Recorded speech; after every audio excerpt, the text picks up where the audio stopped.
Hello Facebook friends, আমি এখন গ্রামের বাড়িতে আসছি।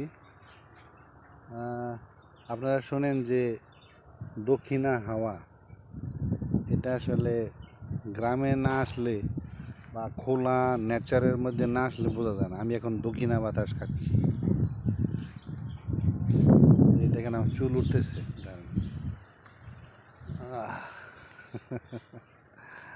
এই পিছনে গাছগুলা নড়তেছে,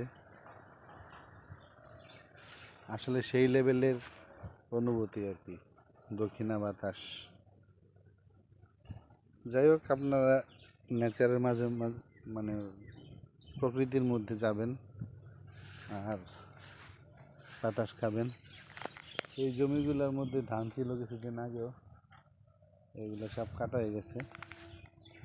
আসলে এবার বৃষ্টি একদম হয়ই নাই, যার কারণে ওয়েদারটা খুব গরম, কিন্তু ধান নিতে কৃষকের অনেক সুবিধা হয়েছে, অনেক। কোনো ব্যাগ পাইতে হয় না, এই আর কি। যাক, যারা যারা আমার ভিডিও দেখেন সবাইকে অনেক অনেক ধন্যবাদ। লাইক শেয়ার করতে পারেন ইফ ইউ ওয়ান্ট। ভালো থাকবেন, বাই।